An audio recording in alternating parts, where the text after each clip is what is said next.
नमस्कार। आइए हम पाश्चात्य शिक्षा दार्शनिक इवान इलिच उनके जीवन परिचय को जानें, उनके समय के सामाजिक परिदृश्य को समझें। शैक्षिक दर्शन, शिक्षा के उद्देश्य, विद्यालय, शिक्षण विधियाँ, शिक्षक एवं शिक्षार्थी तथा अनुशासन के बारे में उनके विचारों को जानें। इवान इलिच का जीवन परिचय। इवान इलिच का जन्म 4 सितंबर 1926 को ऑस्ट्रिया के वियना शहर में हुआ। इनके पिता का नाम इवान पीटर इलिच था, जो पेशे से इंजीनियर थे। वह कैथोलिक संप्रदाय से थे। इनकी माता का नाम एलेन था, जो एक यहूदी महिला थी।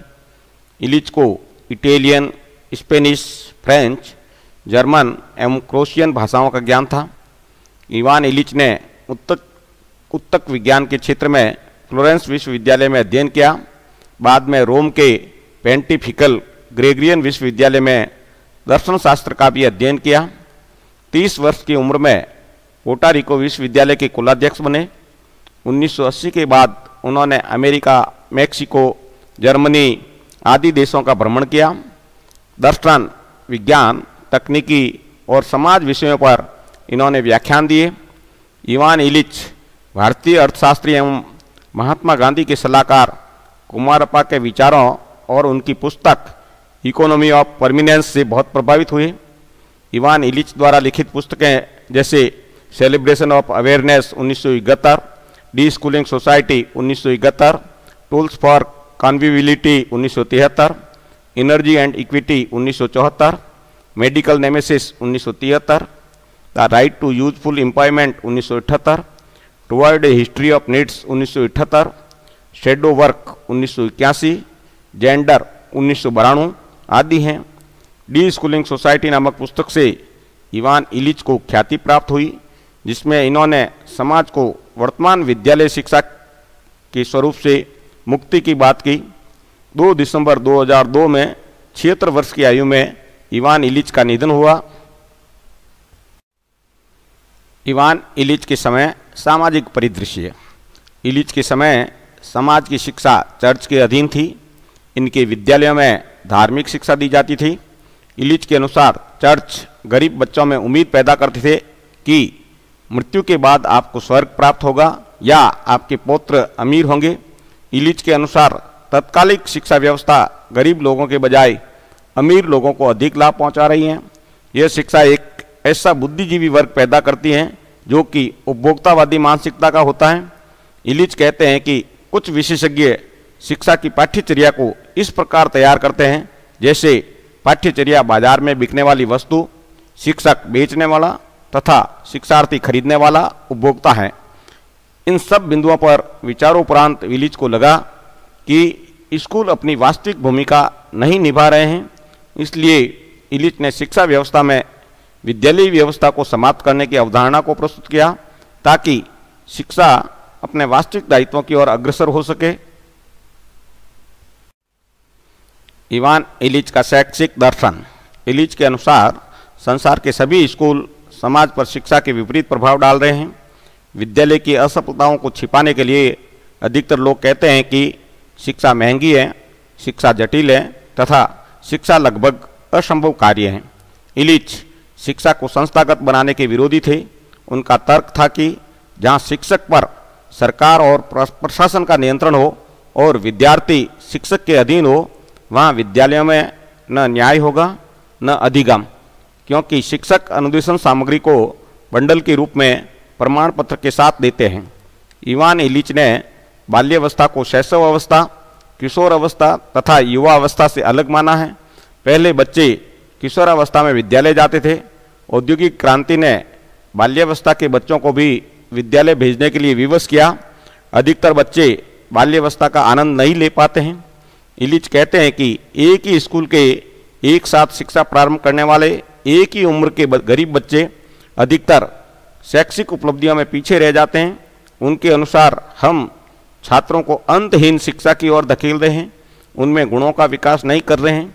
इलिच ने कहा है कि अब स्कूल की भ्रामक व्यवस्था को समाप्त करने का समय आ गया है। उन्होंने कहा है कि अब ग्लोबल स्कूल की शुरुआत हो गई है। वे वास्तव में ग्लोबल जेल के ग्लोबल पागलघर हैं, जिसमें शिक्षा का अर्थ गुलाम बनाना और समायोजन को समान रूप में माना गया है। इवान इलिच के अनुसार एक अच्छी शिक्षा के 4 मुख्य उद्देश्य होने चाहिए। पहला है समाज शिक्षा का उद्देश्य, शिक्षा समाज के लिए हो और समाज के प्रत्येक बच्चे को शिक्षा उपलब्ध हो। दूसरा उद्देश्य है ज्ञान हस्तांतरण का उद्देश्य, ज्ञानी बुद्धिजीवी व्यक्ति एवं संस्थाएं ज्ञान को निजी संपत्ति न बनाकर समाज के अन्य व्यक्तियों एवं छात्रों के साथ साझा करें, जिससे उस ज्ञान व कौशल का अन्य व्यक्ति भी लाभ उठा सके। तीसरा है स्वतंत्रता का उद्देश्य, समाज के सभी बच्चों को पूर्ण स्वतंत्रता एवं अभिव्यक्ति का अवसर प्राप्त हो, जिससे वे अपनी समस्याओं और मुद्दों को अच्छे से शिक्षक व अन्य व्यक्ति के समक्ष प्रस्तुत कर सके। चौथा है संस्कृति के विकास का उद्देश्य। इलिच सांस्कृतिक विकास के लिए तर्क देते हैं कि हमें मशीनों के विरुद्ध सांस्कृतिक उपकरणों की आवश्यकता है, अर्थात मशीनीकरण समाज पर हावी न हो, समाज का विकास उसकी अपनी संस्कृति के माध्यम से हो। शिक्षण विधियाँ। इलिच ने ऐसी शिक्षण विधियों का प्रयोग करने के लिए कहा जो सहज, सरल एवं सरस हो, अर्थात सीखने की क्रिया पूर्णतः व्यवहारिक हो, जिसमें बच्चे को पूर्ण प्रतिभा करने, अवलोकन करने, प्रश्न करने, तर्क वितर्क करने का अवसर प्राप्त हो। इनके अनुसार शिक्षण की प्रमुख विधियों में अवलोकन विधि, तर्क वितर्क विधि, प्रोजेक्ट विधि उपयोगी हैं। शिक्षक शिक्षार्थी संबंध एवं अनुशासन। इवान इलिच ने शिक्षार्थियों के संबंध में शिक्षकों के लिए मुख्यतः 3 कार्य बताए। शिक्षक अभिभावक के रूप में हो, माता पिता एवं संरक्षक की तरह प्रेमपूर्ण संबंध रखे। शिक्षक उपचारक के रूप में शिक्षार्थी के क्रियाकलापों में आने वाली समस्याओं के समाधान में सहयोग करे व नए नए उपाय सुझाए। शिक्षक प्रचारक के रूप में अर्थात शिक्षक सामाजिक कार्यों में भाग ले तथा अपने अनुभवों को समाज के सभी लोगों के साथ साझा करे। समाज सुधार हेतु विद्यालय के बाहर के बच्चों को भी ज्ञान प्राप्ति में मदद करे। अनुशासन पर इवान इलिच ने कहा है कि विद्यार्थी में स्नेह के माध्यम से अनुशासन विकसित हो। शिक्षार्थी के साथ शिक्षक का संबंध ऐसा हो कि उनमें आंतरिक अनुशासन विकसित हो। शिक्षक शिक्षार्थियों को गतिविधियों के पर्याप्त अवसर प्रदान करे, इससे भी अनुशासन में मदद मिलती है।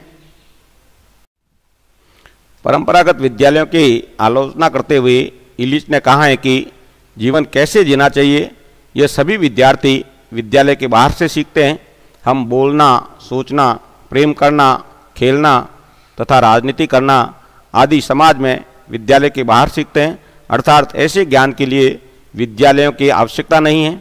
इलिच के अनुसार शिक्षण में विद्यार्थी को वह सब अनुभव करने का अवसर मिलना चाहिए जिन्हें वह घर या अन्य सामाजिक परिवेश में करता है, अर्थात विद्यालय में सीखने का कार्य ही न हो बल्कि ये एक व्यवस्था एक शिशु सदन में हो जहां बच्चे का समाजीकरण मूल्यों की शिक्षा के साथ हो। समेकित रूप से कह सकते हैं कि इलिच के अनुसार जो विद्यालय केवल परंपरागत पाठ्यक्रम, शिक्षण विधियां व पास करने के तरीकों को अपनाते हैं वे वास्तव में समाज के लिए शिक्षा के उद्देश्यों को पूरा नहीं कर रहे हैं। यद्यपि विद्यालयों में बच्चों के भविष्य को और अच्छा बनाने का अवसर प्राप्त होता है, परंतु विद्यालय के माध्यम से सभी को शिक्षित करना संभव नहीं है। अतः इलिच द्वारा प्रतिपादित डी स्कूलिंग प्रत्यय को व्यापक अर्थों में लागू करने की आवश्यकता है तथा वैकल्पिक व अनौपचारिक शिक्षा व्यवस्था आज के समाज की जरूरत है। इलिच ने विद्यालय व्यवस्था को समाप्त करने की अवधारणा को प्रतिपादित किया। उनके अनुसार शिक्षा की विद्यालयी व्यवस्था व्यापारिक व्यवस्था है। इलिच के अनुसार विद्यालयी शिक्षा एक ऐसा वर्ग पैदा करती है जो उपभोक्तावादी मानसिकता का होता है। इलिच ने शिक्षा के मुख्य उद्देश्य में ज्ञान का हस्तांतरण, स्वतंत्रता एवं संस्कृति के विकास को प्रमुख स्थान दिया। अनुशासन के संदर्भ में इलिच का मानना था कि शिक्षक द्वारा कराई जाने वाली गतिविधि उतनी व्यापक व रुचिकर हो कि बच्चे स्वयं अनुशासित रहें तथा शिक्षण विधियां पाठ्य वस्तु की प्रकृति के अनुरूप हो। शिक्षक विद्यार्थी के अभिभावक, उपचारक व प्रचारक के रूप में कार्य करे व गतिविधियों के पर्याप्त अवसर उपलब्ध कराए। इलिच ने शिक्षण की प्रमुख विधियों में अवलोकन विधि, तर्क विधि तथा प्रोजेक्ट विधि बताई।